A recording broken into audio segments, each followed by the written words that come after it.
સુરતમાં પ્રેમિકાના ખૂનના ગુનામાં લાજપોર જેલમાંથી વચગાળાની રજા ઉપરથી 2021 4 વર્ષથી ફરાર કેદી પ્રેમસિંહને મધ્યપ્રદેશ ચંબલના મુરૈના ખાતેથી સુરત શહેર ક્રાઇમ બ્રાન્ચે ઝડપી પાડ્યો.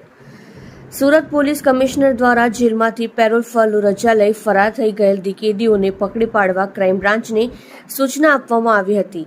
સુરત શહેર ક્રાઇમ બ્રાન્ચ દ્વારા ગુનેગારોને પકડી પાડવા આપેલ સૂચનાને માર્ગદર્શન હેઠળ પોલીસ ઇન્સ્પેક્ટર ડીસીબી પોલીસ સ્ટેશનના માર્ગદર્શન હેઠળ નાસ્તા ફરતા સ્ક્વોડના પોલીસ સબ ઇન્સ્પેક્ટરની ટીમના માણસો સાથે વર્કઆઉટમાં હતા. તે દરમિયાન નાસ્તા ફરતા સ્ક્વોડના પોલીસ માણસોને મળેલ બાતમી આધારે મધ્યપ્રદેશ રાજ્યના ચંબલના મુરૈના ખાતેથી કેદી પ્રેમસિંહ રામ સ્વરૂપ ચક્રવર્તી, ઉંમર વર્ષ 46, ધંધો ડ્રાઇવિંગ, રહેઠાણ 301 ભરતનગર શેરી નંગ 1 LH રોડ, વરાછા, સુરત, મૂળ રહેઠાણ ગામ ખોટિયાની, તાલુકો જોહર, જિલ્લો મુરૈના, મધ્યપ્રદેશનાને ઝડપી પાડી મજકૂર કેદીને કાપોદ્રા પોલીસ સ્ટેશન દ્વારા કલમ 302 મુજબના ગુનામાં લાજપોર જેલ સચિન સુરત ખાતે જ્યુડિશિયલ કસ્ટડીમાં કાચા કામના કેદી તરીકે હતો. તેણે તારીખ 4/1/2021 થી પોતાની દીકરીના શ્રીમંતની વિધિમાં જવા માટે 7 દિવસની રજા ઉપર આવેલ હતો. ત્યાર જેલના હાજર ન થઈ ફરાર થઈ ગયેલ હતો.